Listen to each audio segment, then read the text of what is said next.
കൂട്ടുകാർക്ക് ഒരിക്കൽ കൂടി സ്വാഗതം.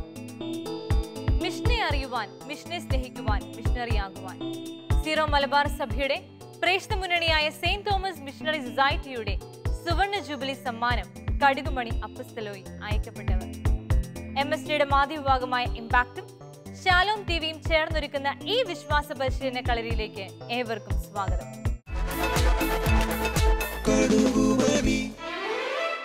കഴിഞ്ഞ എപ്പിസോഡിൽ നാം പഠിച്ചത് വിശ്വാസത്തെക്കുറിച്ചും വിശ്വാസ ജീവിതത്തെക്കുറിച്ചുമാണ്. ഇന്ന് നാം ജീവിക്കുന്ന സമൂഹത്തിൽ വിശ്വാസത്തിനെതിരെ ഒട്ടനവധി ആശയങ്ങളും സിദ്ധാന്തങ്ങളും വ്യാപിച്ചുകൊണ്ടിരിക്കുകയാണ്. ഇവയെ എങ്ങനെ നേരിടണം, ഇവയെ എങ്ങനെ പ്രതിരോധിക്കണം, ഇവയെക്കുറിച്ച് മനസ്സിലാക്കുവാനായി നമുക്ക് ജോസഫിന്റെ അടുക്കലേക്ക് പോകാം, കടുകുമണി കൂട്ടുകാരോടൊപ്പം. ഇന്ന് നമ്മൾ കാണാൻ പോകുന്നത് വിശ്വാസ വിരുദ്ധ സിദ്ധാന്തങ്ങളാണ്.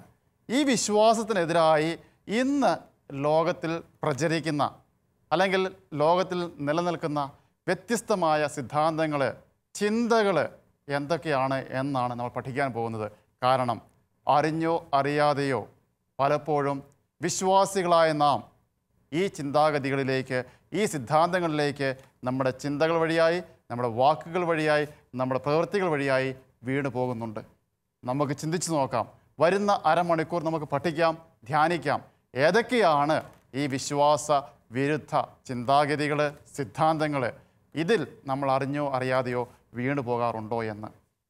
പ്രിയ കടുകുമണി കൂട്ടുകാരെ, ക്ലാസ്സിലേക്ക് കടക്കുന്നതിന് മുമ്പ് തന്നെ നമുക്കറിയാം നിങ്ങളൊക്കെ വളരെയേറെ കഴിവുകൾ ഉള്ളവരാണ്. ആദ്യം മുതലേ തന്നെ വ്യത്യസ്തമായ കഴിവുകൾ ഈ പ്രേക്ഷകർക്ക് വേണ്ടി നിങ്ങൾ അവതരിപ്പിച്ചിട്ടുണ്ട്, നിങ്ങൾ പ്രകടിപ്പിച്ചിട്ടുണ്ട്. ഞാൻ ചോദിക്കുകയാണ്, നിങ്ങളുടെ ഓരോ കഴിവുകൾ ഇപ്പോൾ ഞാൻ നിങ്ങളുടെ ഈ പ്രേക്ഷകർക്ക് വേണ്ടി ഒരിക്കൽ കൂടി അവതരിപ്പിക്കാൻ പറയുകയാണെങ്കിൽ ചെയ്യുമോ? റെഡിയാണോ? ആൽഫി ഇരിപ്പുണ്ട്, ആൽഫി ചിരിച്ചുകൊണ്ടിരിക്കുകയാണ് മൈക്കൊക്കെ പിടിച്ച്. നമുക്ക് ആൽഫിയെ കൊണ്ട്, ആൽഫി ഏറ്റവും നന്നായിട്ട് പാടുന്നതാണ് ഈ ഗ്രൂപ്പിൽ, അല്ലേ? നന്നായിട്ട് പാടുന്നതാണ്. ആൽഫിയെ കൊണ്ട് നമുക്ക് 2 ലൈൻ പാട്ട്, ആൽഫിയുടെ ആ കഴിവ് നമുക്ക് കേൾക്കാലോ. പാടാവോ? യെസ്. കണ്ടു കൊതി തീർന്നില്ല, സ്നേഹിച്ചു മതിയായില്ല, വാത്സല്യമോറിടുന്ന താതനു നമ്മയെല്ലാം സ്നേഹിച്ചിടുന്നു ദൈവം, യോഗ്യരല്ലെങ്കിലും അത്രയാഴമാർന്ന സ്നേഹം, ദൈവസ്നേഹം. വാ, മനോഹരമായിരിക്കും അല്ലേ? നന്നായിരിക്കുന്നു ആൽഫി. ഇതാണ് ആൽഫി ഇപ്പോൾ നമുക്ക് മുൻപിൽ ആൽഫിയുടെ കഴിവ് അല്ലെങ്കിൽ പാടാനുള്ള കഴിവ് പ്രകടിപ്പിച്ചിരിക്കുകയാണ്. ഇത് ആരുടെ കഴിവാണ്? ആരുടെ കഴിവാണിത്? ദൈവത്തിൻ്റെ കഴിവാണ്. വാ, മനോഹരമായിരിക്കും. അതെ, തീർച്ചയായിട്ടും അത് തന്നെയാണ് എനിക്ക് പറഞ്ഞു തരാനുള്ളത്. ദൈവത്തിൻ്റെ കഴിവാണ്, ആൽഫിയുടെ കഴിവ്. ദൈവം പാടുന്നവനാണ്, നന്നായിട്ട് പാടും. ആ പാടാനുള്ള കഴിവ് ആൽഫിയിലൂടെ ദൈവം പ്രകടിപ്പിക്കണം. ആ ഒരു തലത്തിലേക്ക് വരണം എന്നുള്ളതാണ് നമ്മൾ ക്ലാസ്സിൽ പറയാൻ പോകുന്നത്. നമുക്കറിയാം ഇവിടെ ഇമ്മാനുവേൽ ഇരിപ്പുണ്ട്, അല്ലേ? കണ്ടാൽ ചെറുപ്പമാണ്, +2 പഠിക്കുന്നതാണ്. പക്ഷേ യൂട്യൂബിൽ നിങ്ങൾ സെർച്ച് ചെയ്യുകയാണെങ്കിൽ നമുക്കറിയാം ഇമ്മാനുവേൽ മനോഹരമായൊരു ഷോർട്ട് ഫിലിമുണ്ട്. ഇന്ന് ഈ ലോകത്തിൽ ഈ സോഷ്യൽ മീഡിയ, പ്രത്യേകിച്ച് ഫേസ്ബുക്കിന് അടിമയായിരിക്കുന്ന ചേച്ചി അനിയത്തിമാരുടെ 2 കഥകൾ പറയുകയാണ്. മനോഹരമായ കഥ. ഇമ്മാനുവേൽ വെറുതെ അടിച്ചു കൊടുത്താൽ മതി. ചാപ്റ്റർ 5 മർഡർ, അതാണ് ആ ഷോർട്ട് ഫിലിമിൻ്റെ പേര്. അത് അടിച്ചു നോക്കിയാൽ അറിയാം. അപ്പോൾ നോക്കിയേ, ഈ ചെറുപ്പത്തിലെ തന്നെ സ്വന്തമായിട്ട് കഥ എഴുതി ഒരു ഷോർട്ട് ഫിലിം ഉണ്ടാക്കാനുള്ള കഴിവ് ഇതാരുടെ കഴിവാണ്? ദൈവത്തിൻ്റെ കഴിവാണ്, ദൈവം നൽകിയ കഴിവാണ്. ഇവിടെ ഞാൻ കണ്ടു തെരേസ ഒരു ചിത്രമൊക്കെ പിടിച്ചിരിക്കുകയാണ്. കാണിച്ചേ, കണ്ടോ? മനോഹരമായ ചിത്രം. യേശു, നല്ല ഇടയനായ യേശു കുഞ്ഞുങ്ങളെയും ചേർത്ത് പിടിച്ചിരിക്കുകയാണ്. ഈ കുഞ്ഞുങ്ങളെ എത്രമാത്രം സ്നേഹിക്കുന്ന. നോക്കിയേ, തെരേസയുടെ കയ്യിലൂടെ ആ ചിത്രം പേപ്പറിലേക്ക് വന്നിരിക്കുകയാണ്. ദൈവത്തിൻ്റെ കഴിവ്, ചിത്രം വരയ്ക്കാനുള്ള ദൈവത്തിൻ്റെ കഴിവ്, ആ കഴിവ് തെരേസിന് കൊടുത്തിരിക്കുകയാണ്. തെരേസ് മനോഹരമായി അത് പേപ്പറിലോട്ട് പതിപ്പിച്ചിരിക്കുകയാണ്. ആണോ? ആണോ? അതെ. അതോ തെരേസിൻ്റെ കഴിവാണോ ഇത്? അല്ല, തെരേസിൻ്റെ കഴിവാണ്. ദൈവം തെരേസിലൂടെ ദൈവത്തിൻ്റെ കഴിവ് പ്രകടിപ്പിക്കുകയാണ്. ഇതാ ദിയ. നമുക്കറിയാം പല പ്രാവശ്യമായിട്ട് ഈ ഫ്ലോറിൽ തന്നെ നമ്മുടെ പ്രേക്ഷകർക്ക് വേണ്ടി പല വ്യത്യസ്തമായ അവതരണം നടത്തിയാണ്. ഏറ്റവും കൂടുതൽ നമുക്കറിയാം എന്താണ് ഇഷ്ടം? മോണാക്ട് ഇഷ്ടമാണ്. ഓക്കെ, മോണാക്ട് ആണ് ഈ ദിയ നമുക്ക് വേണ്ടി അവതരിപ്പിക്കുന്ന ദിയയുടെ കഴിവ് എന്ന് നമ്മൾ അംഗീകരിച്ചത്. ഒരു ചെറിയൊരു മോണാക്ട് ഞങ്ങൾക്ക് വേണ്ടി അവതരിപ്പിക്കുമോ? ഓക്കെ, വാ, നമുക്ക് കൈയടിച്ച്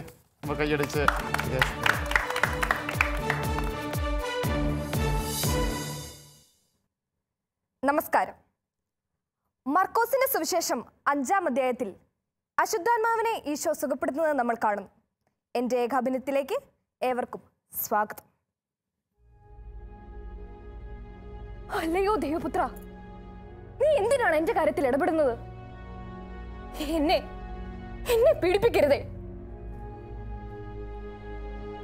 നീ ഈ മനുഷ്യനിൽ നിന്നും പുറത്തു വരിക.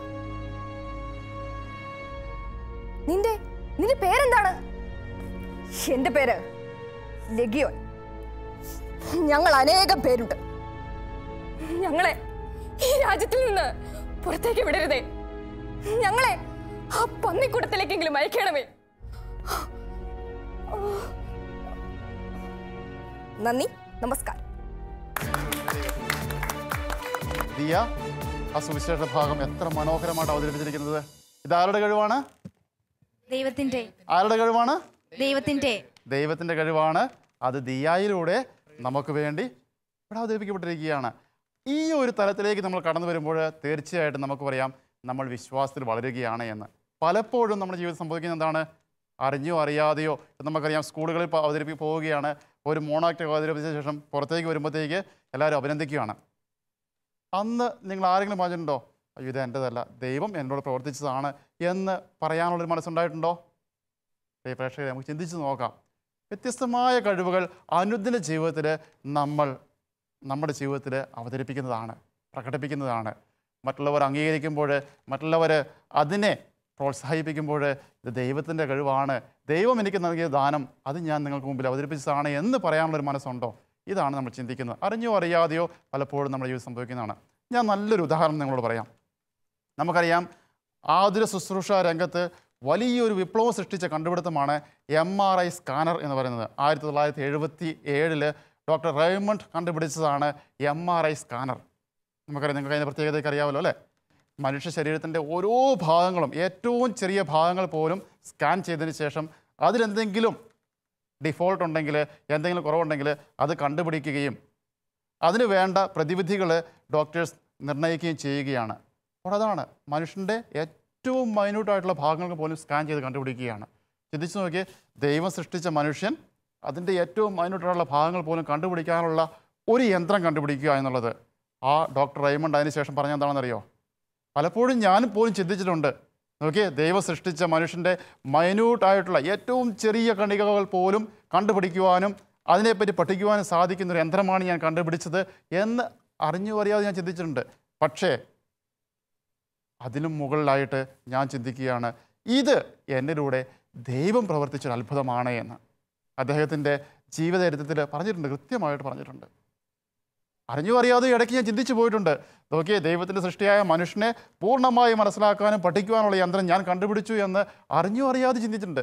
പക്ഷേ എങ്കിൽ പോലും എനിക്കറിയാം ഇത് ദൈവം എന്നിലൂടെ പ്രവർത്തിച്ചൊരു അത്ഭുതമാണ് എന്ന് അദ്ദേഹം തന്നെ സാക്ഷ്യപ്പെടുത്തിയിട്ടുണ്ട്. ഇതാണ് യഥാർത്ഥത്തിലുള്ള വിശ്വാസം. ഇനി നമുക്ക് ക്ലാസ്സിലേക്ക് കടന്നു വരാം. പ്രിയപ്പെട്ടവരെ, ഈ വിശ്വാസത്തിന് എതിരായിട്ടുള്ള സിദ്ധാന്തങ്ങൾ എന്തൊക്കെയാണ് എന്നുള്ളതാണ്. ആജ്ഞേയവാദം എന്ന് നിങ്ങൾ കേട്ടിട്ടുണ്ടോ? നമുക്ക് അനുഭവിക്കാൻ പറ്റുന്ന ഈ ലോകത്തിൻ്റെ അറിവിന് മറുവശത്തുള്ളൊരു തലത്തിലേക്ക് നമുക്ക് കടക്കാൻ സാധിക്കുകയില്ല. അറിവിന് മറുവശത്തുള്ളതല്ല, നമുക്ക് കണ്ട് മനസ്സിലാക്കാൻ പറ്റുന്ന അറിവുകൾക്ക് അപ്പുറത്തുള്ളൊരു തലമുണ്ടെങ്കിൽ അത് നമുക്ക് അംഗീകരിക്കാൻ സാധിക്കുകയില്ല. വിശ്വാസത്തിൽ പലപ്പോഴും നമ്മളതാണ് പറയുന്നത് അല്ലേ?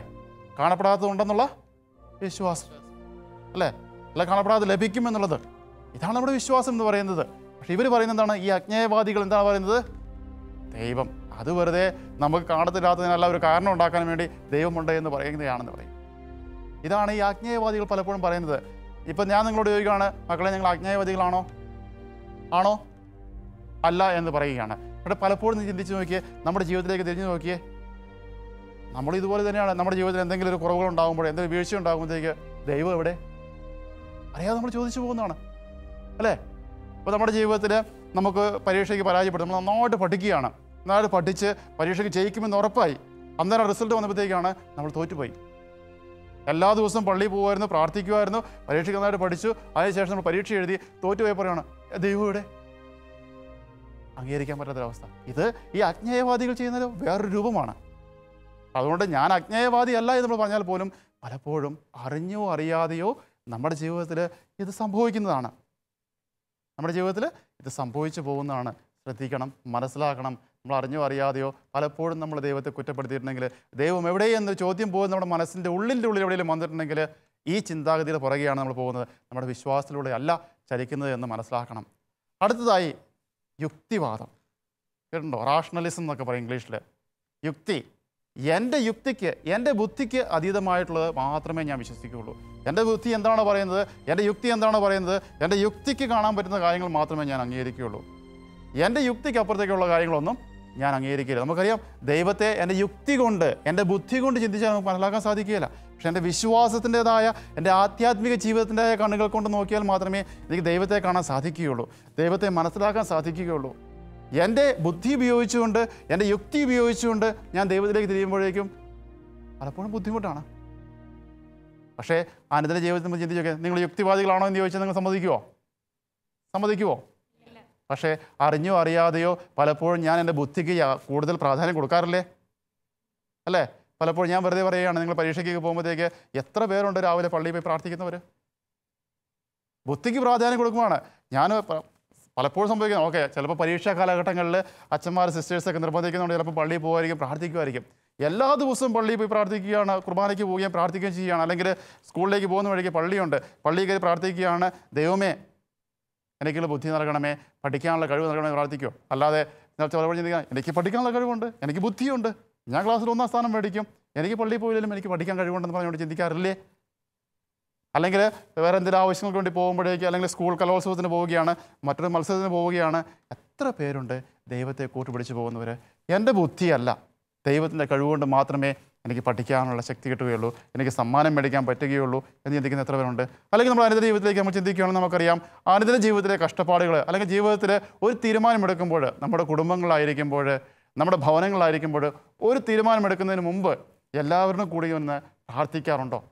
പലപ്പോഴും നമ്മൾ എന്താ ചിന്തിക്കുന്നത്, എനിക്കതിനുള്ള കഴിവുണ്ട്, എനിക്ക് സമ്പാദ്യമുണ്ട്, എനിക്ക് അധികാരമുണ്ട് എന്ന് പറഞ്ഞുകൊണ്ട് പലപ്പോഴും പല തീരുമാനങ്ങളും എടുത്ത് നമ്മൾ മുന്നോട്ട് പോകാറുണ്ട്. ചിലപ്പോൾ ഒരു കല്യാണം കഴിക്കുന്ന, അല്ലെങ്കിൽ മകളുടെ കല്യാണത്തെ പറ്റി ചിന്തിക്കുന്നതായിരിക്കാം. അങ്ങനെ പല പല തീരുമാനങ്ങൾ നമ്മൾ കുടുംബങ്ങളിൽ എടുക്കുമ്പോൾ ദൈവത്തെ കൂട്ടുപിടിക്കാറുണ്ടോ? അതോ എൻ്റെ ബുദ്ധിയെ, എനിക്കുള്ള കഴിവിനെ, എനിക്ക് തീരുമാനം എടുക്കാനുള്ള കഴിവിനെ മാത്രം ആശ്രയിച്ചുകൊണ്ട് ഞാൻ മുൻപോട്ട് പോവുകയാണോ ചെയ്യുന്നത്? ചിന്തിക്കണം.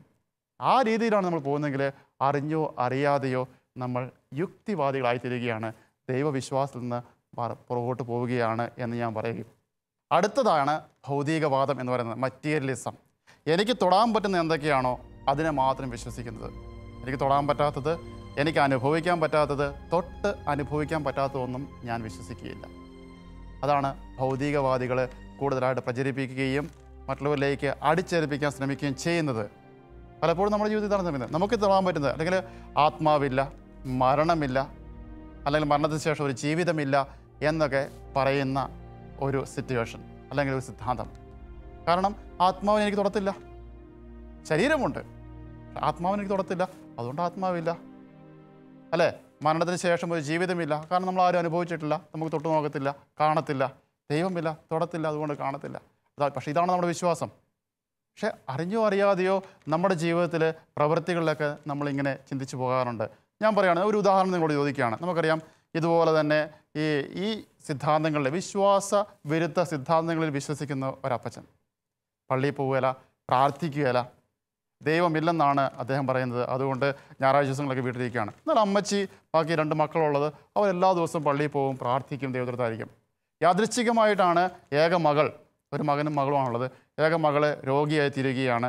ആശുപത്രിയിൽ കൊണ്ടുപോയി ചികിത്സിക്കാൻ പറ്റുന്നതെല്ലാം ചെയ്തു. കാരണം ആ അപ്പച്ചന് ഇഷ്ടം പോലെ കാശുണ്ടായിരുന്നു. എല്ലാ ഡോക്ടേഴ്സിനെയും ഏറ്റവും നല്ല ആശുപത്രിയിൽ കൊണ്ടുപോയി നന്നായിട്ട് ചികിത്സിച്ചു. അവസാനം ഡോക്ടേഴ്സ് വിധിക്കുകയാണ്, ഇനി മകൾക്ക് മുന്നോട്ട് ജീവിതം കൊണ്ടുപോകാൻ സാധിക്കുകയില്ല, മെഡിക്കൽ സയൻസിന് മുന്നോട്ട് ജീവിതം കൊണ്ടുപോകാൻ സാധിക്കുകയില്ല, ദൈവത്തിന് മാത്രമേ എന്തെങ്കിലും ചെയ്യാൻ സാധിക്കുകയുള്ളൂ എന്ന് പറയുകയാണ്. അപ്പോൾ ആ മകള് അപ്പച്ചനോട് ചോദിക്കുകയാണ്, അപ്പച്ച, ഞാൻ മരിക്കുമെന്നല്ല ഡോക്ടർ പറഞ്ഞിരിക്കുന്നത്, ഞാൻ മരിച്ചാൽ എങ്ങോട്ട് പോകും? ഓക്കെ, ദൈവത്തിൽ വിശ്വാസമില്ലായിരുന്നു, ഇതുപോലെ ഭൗതികവാദത്തിലും അജ്ഞേയവാദത്തിലും ഒക്കെ വിശ്വസിച്ചിരുന്ന, യുക്തിവാദത്തിലൊക്കെ വിശ്വസിച്ചിരുന്ന അപ്പനോട് സ്വന്തം മകൾ ചോദിക്കുകയാണ്, അപ്പാ ഞാൻ മരിക്കാൻ പോവുകയാണെന്നാണ് ഡോക്ടർ പറഞ്ഞത്, ഞാൻ മരിച്ചാൽ എങ്ങോട്ട് പോകും ചോദിക്കുകയാണ്. ആ അപ്പൻ കണ്ണ് നിറഞ്ഞുകൊണ്ട് പറയുകയാണ്, മോളെ എനിക്കതിനുള്ള ഉത്തരമില്ല, അമ്മച്ചിയോട് ചോദിക്കാൻ പറയുകയാണ്. ഈ സ്ഥാനത്ത് നിങ്ങളാണ് എന്താ പറയും? സ്വർഗത്തിലേക്ക് പോകുമെന്ന് പറയും. എന്തുകൊണ്ടാണ് നിങ്ങൾ സ്വർഗത്തിലേക്ക് പോകുമെന്ന് പറയുന്നത്? വിശ്വാസം ഉള്ളതുകൊണ്ടാണ് നിങ്ങൾ പറയുന്നത്. ഈ അപ്പൻ അവസാന നിമിഷം കണ്ണു നിറഞ്ഞുകൊണ്ട് പറയുകയാണ്, മോളെ അതിനുള്ള ഉത്തരം എനിക്കില്ല, അത് അമ്മച്ചിയോട് ചോദിക്കാൻ പറയുകയാണ്. അവിടെ നോക്കിയാൽ കണ്ണ് നിറഞ്ഞു എന്നാണ് പറയുന്നത്. അതിൻ്റെ അർത്ഥം എന്താണ്? അവസാനം അപ്പന് മനസ്സിലായി, ഞാൻ വിശ്വസിച്ചതല്ല, ഈ കൊച്ചു ചോദിക്കുമ്പോഴേക്ക് ഒരു ഉത്തരം കൊടുക്കാൻ വേണം. എൻ്റെ സ്വന്തം മകള് കടപ്പയിൽ കടന്നുകൊണ്ട് ചോദിക്കുകയാണ്, രോഗിയായി കടന്നുകൊണ്ട് ചോദിക്കുമ്പോൾ ഉത്തരം കൊടുക്കണമെങ്കിൽ ഈ അമ്മച്ചിക്ക് മാത്രം, എന്നും പള്ളിയിൽ പോകുന്ന, എന്നും പ്രാർത്ഥിക്കുന്ന, അല്ലെങ്കിൽ ആ യേശുവിൽ വിശ്വസിക്കുന്ന അമ്മച്ചിക്ക് മാത്രമേ ഉത്തരം കൊടുക്കാൻ സാധിക്കുകയുള്ളൂ എന്നുള്ളത് ഈ അപ്പന് മനസ്സിലാവുകയും ആ അപ്പൻ മോളോട് പറയുകയാണ്, അമ്മച്ചിയോട് ചോദിക്കുക, അമ്മച്ചി പറയുന്ന ഉത്തരമാണ് ശരിയെന്ന്. ഇതാണ് യാഥാർത്ഥ്യങ്ങളിലേക്ക് വരുമ്പോഴേക്കും അറിഞ്ഞോ അറിയാതെ നമുക്കിത് മനസ്സിലാവും. ഇപ്പോൾ നമ്മൾ ചിന്തിക്കുമ്പോൾ എന്താണ്, നമുക്കെല്ലാം ലഭിക്കുന്നുണ്ട്, ഒന്നുകൊണ്ട് പേടിക്കേണ്ട ആവശ്യമില്ല. സമയാസമയങ്ങളിൽ ഭക്ഷണ ടേബിളിൽ പോയിരിക്കുക, അമ്മച്ചി നമുക്ക് ഭക്ഷണം വിളമ്പി തരുന്നു.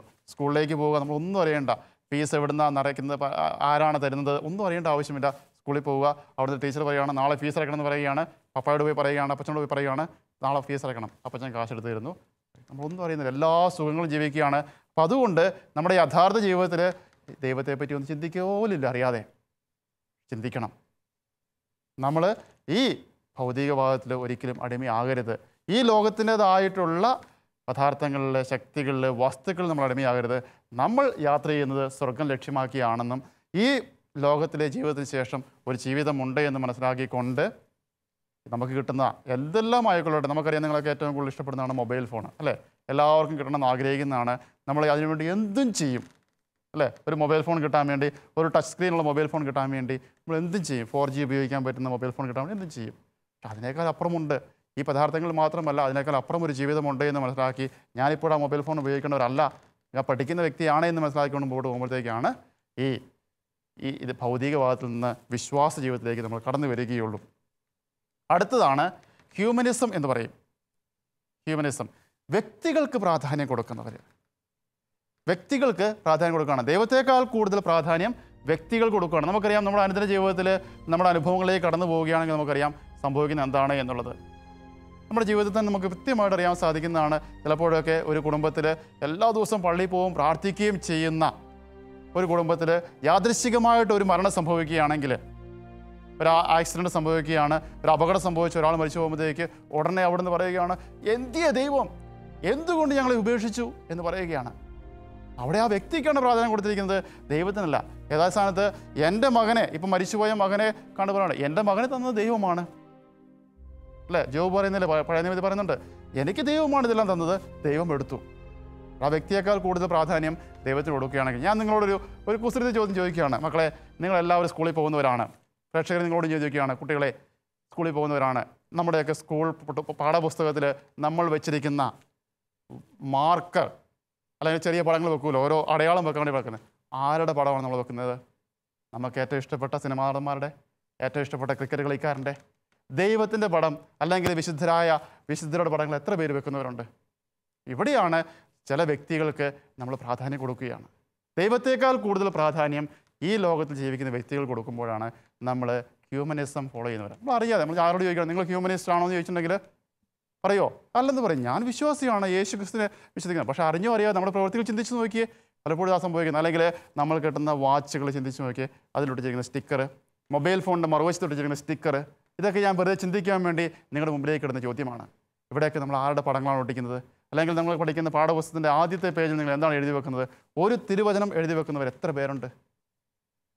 ഇതൊക്കെയാണ്. ചിലപ്പോൾ എനിക്കിഷ്ടപ്പെടുന്ന ഒരു സിനിമാ നടനായിരിക്കും, ചിലപ്പോൾ എനിക്കിഷ്ടപ്പെടുന്ന ഒരു ക്രിക്കറ്റ് കളിക്കാരനായിരിക്കും, ഒരു ഫുട്ബോൾ കളിക്കാരനായിരിക്കും, അല്ലെങ്കിൽ എനിക്ക് ഏറ്റവും ഇഷ്ടപ്പെടുന്ന വ്യക്തിയുടെ ഫോട്ടോ, പടം, ഇതൊക്കെയായിരിക്കും ഞാൻ വെക്കുകയും ആരാധിക്കുകയും ചെയ്യുന്നത്. ഇങ്ങനെയാണെങ്കിൽ അറിഞ്ഞോ അറിയാതെയോ ഞാനും ഈ വിശ്വാസവിരുദ്ധ സിദ്ധാന്തത്തിലേക്കാണ് പോകുന്നത്. യേശുവിനേക്കാൾ കൂടുതലായിട്ട് പ്രാധാന്യം ഇവിടെ കൊടുക്കുകയാണ്. മനോഹരമായൊരു അനുഭവം ഞാൻ നിങ്ങളോട് പറയാം. വിശ്വാസത്തിൽ അതിയായി തീഷ്ണതപ്പെട്ട് ജീവിച്ച ഒരു വൈദികൻ്റെ കഥ. നമുക്കറിയാം 2008 ഒറീസയിലെ കാണ്ടമാലിലുണ്ടായ കലാപം നമുക്കറിയാം അല്ലേ? വിശ്വാസികൾക്കെതിരായിട്ട് നടന്ന ഭയങ്കര കലാപങ്ങൾ. എത്രയോ പേരാണ് മരിച്ചത്, എത്രയോ പേരുടെ നമ്മുടെ ദേവാലയങ്ങൾ, ഭവനങ്ങളെല്ലാം കത്തി ചാമ്പലാക്കി. വിശ്വാസത്തെ മുറുകെ പിടിച്ചുകൊണ്ട് അവരൊരിക്കലും ഇതാ ഞങ്ങൾ വിശ്വാസികളല്ല എന്ന് പറഞ്ഞാൽ അവർ തിരിച്ചു പോയില്ല. അനേകായിരങ്ങളാണ് കാടുകളിലേക്ക് കയറിപ്പോയത്. തൻ്റെ വിശ്വാസത്തെ മുറുകെ പിടിച്ചുകൊണ്ട് അവരെ ഉപദ്രവിക്കാൻ വന്നപ്പോഴേക്ക് ഞാൻ ക്രിസ്ത്യാനിയല്ല, ഞാൻ യേശുവിനെ വിശ്വസിക്കുന്നില്ല എന്ന് പറഞ്ഞുകൊണ്ട് അവർക്ക് വേണ്ടി തിരിച്ചു പോകാമായിരുന്നു, അവരോടൊപ്പം ചേരാമായിരുന്നു. ഇല്ല, ഒരു ബ്രദറുണ്ട്. അന്ന് ഭോപ്പാൽ സെമിനാറിലാണ് ആ ബ്രദർ പഠിക്കുന്നത്. ആ ബ്രദറിൻ്റെ വീടും ഇതുപോലെ തന്നെ കാണ്ടമാലിലായിരുന്നു. ഇപ്പോൾ ഡിസംബർ സമയമായപ്പോഴേക്കും വീട്ടിലേക്ക് വരുന്ന കാര്യം പറഞ്ഞപ്പോഴത്തേക്ക് അമ്മച്ചി പറയുകയാണ്, മോനെ വരണ്ട, ഇപ്പോൾ ഇവിടെ ഭയങ്കര കലാപങ്ങളൊക്കെ നടന്നുകൊണ്ടിരിക്കുകയാണ്, മോൻ ഇങ്ങോട്ട് വരണ്ട എന്ന് പറയുകയാണ്. അമ്മ നിർബന്ധിച്ചതുകൊണ്ട് ഈ മകൻ ബ്രദർ ഭോപ്പാൽ സെമിനാറിൽ പഠിക്കുന്ന ബ്രദർ വീട്ടിൽ പോകുന്നില്ല. പക്ഷെ പ്രാർത്ഥിച്ചുകൊണ്ട് ദിവസങ്ങൾ ചെലവഴിക്കുകയാണ്. അതിനുശേഷം അടുത്ത അവധി വന്നപ്പോൾ വലിയ അവധി വന്നപ്പോഴത്തേക്ക് തിരിച്ചു ചെല്ലുകയാണ്. തൻ്റെ ഗ്രാമത്തിലേക്ക് ചെന്നപ്പോഴത്തേക്ക് തൻ്റെ ഭവനമില്ല. അന്വേഷിച്ച് വരിക ചെന്നപ്പോഴേക്ക് അമ്മ കാടുകളിലാണ് താമസിക്കുന്നത്. കുറേ ഉൾക്കാടുകളിലേക്ക് അന്വേഷിച്ച് വരികപ്പോഴേക്ക് അവിടെ താമസിക്കുകയാണ്. അന്വേഷിച്ചപ്പോൾ ഏക ഒരേ ഒരു പെങ്ങളെ ഉണ്ടായിരുന്നുള്ളൂ, ബലാത്സംഗത്തിന് ഇരയായിരിക്കുകയാണ്. ചേട്ടൻ 2 കാലും നഷ്ടപ്പെട്ട് കിടപ്പ് രോഗിയായി തീർന്നിരിക്കുകയാണ്. അപ്പനെ ഈ തീവ്രവാദികൾ വധിക്കുകയാണ്. അമ്മയും ചേട്ടനും പെങ്ങളും മാത്രം വീട്ടിലുള്ളൂ. ചേട്ടൻ 2 കാലുമില്ല. ഇത് കണ്ട് ദൈവത്തെ ശപിച്ചുകൊണ്ട് കരയാൻ തുടങ്ങിയപ്പോൾ ആ അമ്മ പറഞ്ഞൊരു വാക്കുണ്ട്, മകനെ, ദൈവത്തിൻ്റെ പീഡകളോട് ചേർക്കുമ്പോൾ, യേശുനാഥൻ്റെ പീഡകളോട് ചേർക്കുമ്പോൾ ഇത് വെറും നിസ്സാരം മാത്രം. നീ ഇന്ന് കരയുകയും ദൈവത്തെ ശപിക്കുകയും ചെയ്യുമ്പോൾ നമ്മുടെ ഈ സഹനങ്ങളും നമ്മുടെ വിശ്വാസവും ഇല്ലാതാവുകയാണ് ചെയ്യുന്നത്. ഒരിക്കലും ചെയ്യരുത്. നീ ദൈവത്തിന് വേണ്ടി ജീവിതം ചെലവഴിക്കാൻ വേണ്ടി മാറ്റപ്പെട്ടവനാണ്. അതുകൊണ്ട് ഒരിക്കലും ദൈവത്തെ തള്ളി പറയരുത്. ആ വിശ്വാസത്തിൽ വളരണം എന്ന് പറഞ്ഞുകൊണ്ട് ആ അമ്മ ധൈര്യപ്പെടുത്തുകയാണ്. സ്വന്തം ഭർത്താവ് മരിച്ച അവസ്ഥ, സ്വന്തം മകൻ്റെ 2 കാലുകളും ഇല്ലാത്തൊരവസ്ഥ, സ്വന്തം മകള് അവസ്ഥ, ഇതെല്ലാം കണ്ടതിന് ശേഷവും വിശ്വാസത്തിൽ വളരുകയാണ്. ഇതുപോലുള്ള ഭൗതികമായ ചിന്താഗതികൾക്കോ സിദ്ധാന്തങ്ങൾക്കോ തലകുനിച്ചു കൊടുക്കാതെ താൻ വിശ്വസിക്കുന്ന ദൈവത്തിൽ ഉറച്ചു വിശ്വസിച്ചുകൊണ്ട് മുന്നോട്ട് പോവുകയാണ്. ഇതാണ് യഥാർത്ഥത്തിലുള്ള വിശ്വാസം എന്ന് പറയുന്നത്. എന്തെല്ലാം കഷ്ടപ്പാടുകൾ വന്നാലും എന്തെല്ലാം പ്രലോഭനങ്ങൾ വന്നാലും നമ്മൾ മുമ്പോട്ട് പോകണം. ഇതാണ് വിശ്വാസത്തിൻ്റെ രക്തസാക്ഷികൾ എന്ന് പറയുന്നത്. ഇതാണ് തിരുസഭയും യേശുനാഥൻ നമ്മളോട് ആവശ്യപ്പെടുന്നതും ആഗ്രഹിക്കുന്നതും, വിശ്വാസത്തിന് വേണ്ടി ജീവിക്കുക എന്നുള്ളത്. ഇനി നമുക്കറിയാം, തുടർന്ന് മുന്നോട്ട് പോവുകയാണെങ്കിൽ ഇഷ്ടം പോലെ അനേകം സിദ്ധാന്തങ്ങളും അനേകം ചിന്താഗതികളും ഇന്ന് ലോകത്തിലുണ്ട്. നമുക്കറിയാം, ഒരു കാലത്ത് റഷ്യയിലൊക്കെ പ്രമാദമായിട്ടിരുന്ന സിദ്ധാന്തങ്ങളുണ്ട്.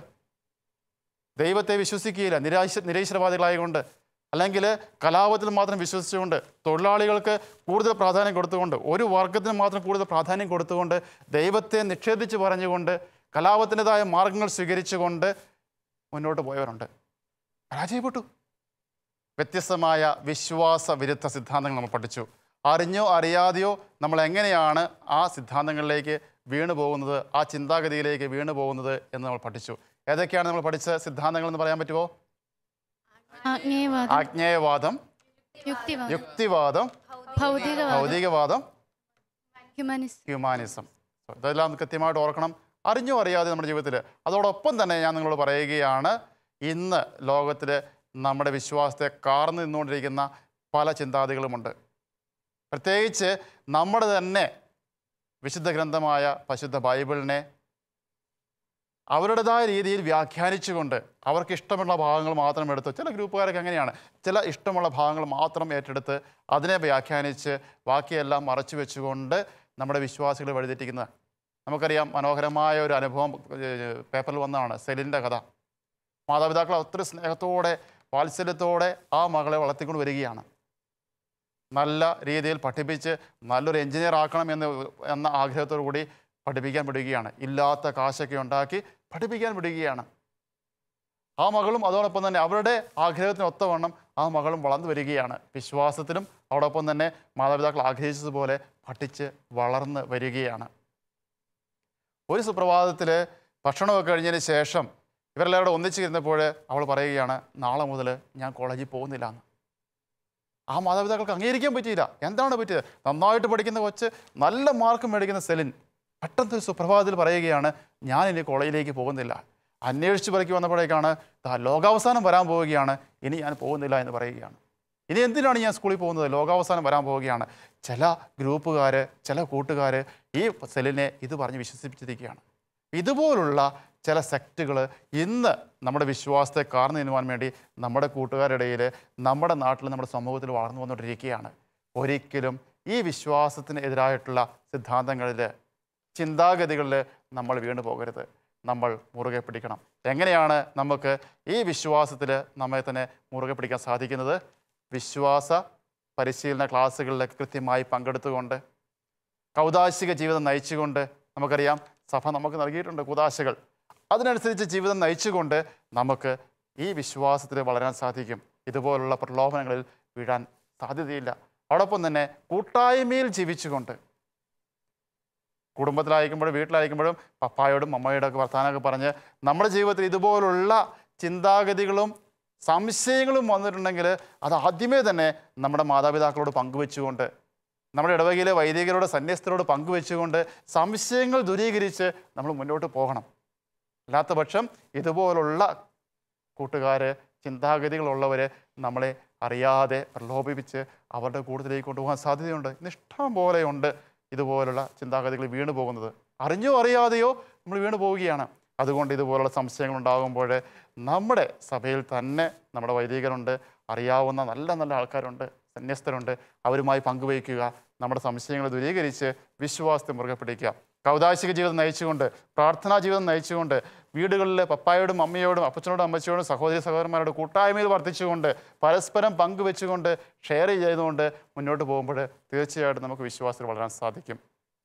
പ്രിയ കടുകുമണി കൂട്ടുകാരെ, പ്രിയ പ്രേക്ഷകരെ, ദൈവം ദാനമായി നൽകിയ വിശ്വാസം, അതിൻ്റെ വേരോട്ടം എന്ന് നിൽക്കുന്നു എന്ന് നമുക്ക് മനസ്സിലാക്കിയിട്ടുണ്ടെങ്കിൽ, എന്തെങ്കിലും കാരണവശാൽ അതിൻ്റെ വേരോട്ടം നിൽക്കുന്നു എന്ന് തോന്നിയിട്ടുണ്ടെങ്കിൽ, ഒരു നിമിഷം ചിന്തിക്കുവാനും ധ്യാനിക്കുവാനും അതിൻ്റെ കാരണം കണ്ടെത്തി നമ്മുടെ വിശ്വാസത്തിൻ്റെ വളർച്ചയെ മുരടിപ്പിക്കുന്ന ചിന്തകൾ നമ്മുടെ മനസ്സിലോ നമ്മുടെ ചിന്താഗതിയിലോ വന്നിട്ടുണ്ടെങ്കിൽ അതിനെ മുളയിലെ തന്നെ നുള്ളിയെടുത്ത് കളഞ്ഞുകൊണ്ട് ദൈവം ദാനമായി നൽകിയ ആ വിശ്വാസത്തെ ദൈവം ആഗ്രഹിക്കുന്നത് പോലെ വളർത്തി, ദൈവം ആഗ്രഹിക്കുന്നത് പോലെ നല്ലൊരു ജീവിതം നയിക്കാനുള്ള കൃപ നിങ്ങൾക്ക് ഓരോരുത്തർക്കും ലഭിക്കട്ടെ എന്ന് പ്രാർത്ഥിക്കുന്നു.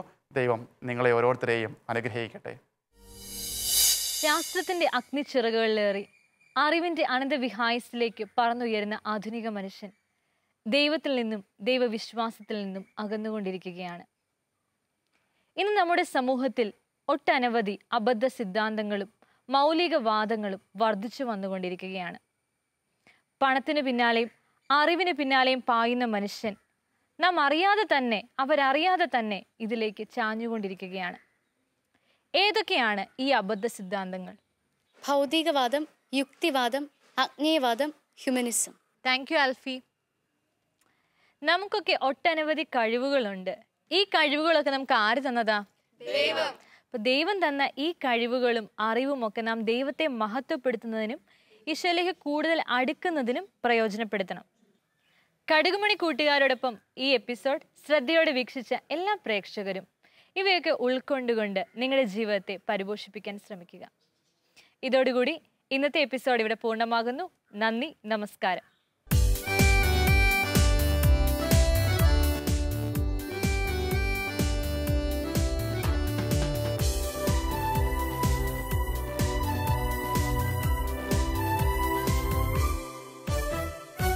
കൂട്ടുകാരൊപ്പം പാഠം പഠിക്കാം, പ്രേക്ഷിത പാതകളറിയാം, പ്രേക്ഷിത വയലിൽ വേലകൾ ചെയ്യാൻ നാഥനോടൊപ്പം പോകാം. ഭൂമിയിലെങ്ങും സാക്ഷികളാകാൻ അയക്കപ്പെട്ടവർ നാം. കടുകുമണി അപ്പോസ്തലോയ് ലവ് ദ മിഷൻ, കടുകുമണി അപ്പോസ്തലോയ് ലവ് ദ മിഷൻ, കടുകുമണി അപ്പോസ്തലോയ് ഫോർ ദ മിഷൻ.